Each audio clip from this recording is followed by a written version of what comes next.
الله الرحمن الرحيم، والصلاه والسلام على اشرف المرسلين سيدنا محمد وعلى اله وصحبه اجمعين. ازيكم يا حبايبي، عاملين ايه؟ ان شاء الله بتكونوا بافضل صحه وباحسن حال. معاكم محمد احمد من قناه افكار مربحه، وجاي لكم النهارده بمعلومه جديده وبحاجه مفيده جدا. وبعض الناس اللي تعرفها او ما تعرفهاش ممكن ان هو يكون المعلومه دي جديده عليه. في الوقت اللي احنا فيه اغلبيه الناس كلها في الغلو والكلام ده كله، الناس كانت الاول بتروح تصنع الحاجه، وده يصنع عنده في بيته مثلا. كان اللي عايز يعمل اوضه نوم والكلام ده كله كان بيروح يشتري خشب ويخلي اللي ايه الصنايعي يصنع له والكلام ده كله. بس في ناس النهارده تقول لك انا ايه، خليني اعمل التعب ده كله واقرف في نفسي واتعب نفسي، لا طب ما انا اروح اشتري جاهز والكلام ده كله. وراح واحد دلوقتي قال لك انا رايح اشتري اوضه نوم جديده مثلا من المكان الفلاني، انا مش هذكر اسامي الاماكن بالظبط عشان ما حدش يزعل مني. وراح اشترى اوضه، اختار الاوضه ديت، انا عايز الاوضه دي مثلا. الاوضه دي قال لك مثلا بكام؟ ب 70 80 الف جنيه. انت اتفرجت على الاوضه، ما شاء الله اوضه جميله جدا، تمام التمام 100 100. جيت بعد كده وقلت له خلاص، دفعت عربون، بعد كده دفعت الفلوس كلها، وقال لك انا هحمل لك الاوضه، والاوضه هتوصلك بكره على مكانك اللي انت عايزه لحد هناك. مرت الايام وعدت الايام، وجه في بعض الاوقات كده دخل عندك واحد بالصدفه، سمعت صوت تخبيط، سمعت حاجه مثلا اتكسرت.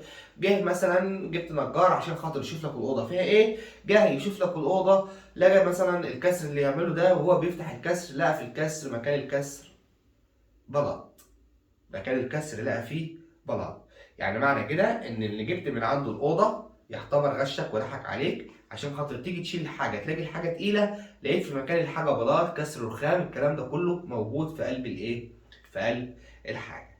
طيب هو انا دلوقتي ازاي وانا بجيب الحاجه ديت ما كانتش موجوده، والوضع ده ما كانش موجود في المعرض؟ طيب ايه ازاي بقى اعمله عشان خاطر اتجنب الحاجات ديت؟ عشان تتجنب الحاجات دي بحالها، اول حاجه لازم تاخد صنايعي معاك يكون فاهم في الحاجه كويس وانت رايح تشتري. حتى لو الصنايعي ده هياخد منك مثلا من 500 ل 1000 جنيه اللي هي العموله بتاعته، اللي هو التعب بتاعه، يعني عشان هيتعب معاك ويلف معاك. مفيش اي مشكله يا سيدي خالص لما ياخد 500 او ياخد 1000 جنيه. انت كده كده بتروح تشتري حاجات ب 70 80 الف، ممكن تخش في 300 الف جنيه وانت بتشتري. النجار اللي هيجي معاك هيجي يبص على الشغل، اول حاجه هيخش عليها هيخبط على الشغل كويس، هيبص معاك على مكانة الشغل، هيشيل الضلف، هيعرف اذا كان الضلف دي فيها حاجه من جوه ولا لا، وهو اكتر واحد هيفيدك. وبالاخص ان انت هتبقى واخد واحد من عندك من منطقتك من بلدك. يعني ما تجيش من هناك تقول بقى لا ايه هاخد واحد بقى من المكان اللي انا رايحه، لا انت لو خدت واحد من المكان اللي انت رايحه تاكد 100% ان هو هيبيعك لصاحب المكان، عشان يقول لك ده انا هاخد عموله اكتر من اللي انت هتديهاني. انما لو انت واخد واحد من عندك هتاخد واحد تكون واثق فيه، واحد امين بحيث يقدر يفيدك، ما يبيعكش لصاحب المحل. تاني حاجة، ازاي ان انا اعرف ان الحاجة هي اللي انا اخترتها هي الحاجة اللي جاية لي؟ زي الشاطر وزي ما انت كده تكون واعي في اي حاجة انت عارفها وبتعمل بقى في حاجات كتير واعي، هيبقى معاك قلم جاف او قلم رصاص، والاخص يكون قلم جاف بحيث ان هو ما يتمسحش. وهتيجي على المكان، مكان معين في الاوضة او مكان معين في ضلفة معينة، وتحاول انت تعلم عليه بالقلم الجاف في ظل الوقت ان المكان اللي انت هتعلم عليه ده ما يكونش باين، او ما يكونش لما الاوضه مثلا تبقى واضحه قدام منك كده مقفول، لا انت بتيجي في المكان في الدواخل من جوه وبتعلم العلامات دي. اول ما بتعلم العلامات ديت بعد كده بتيجي الاوضه بتتشحن وبتروح لك هناك.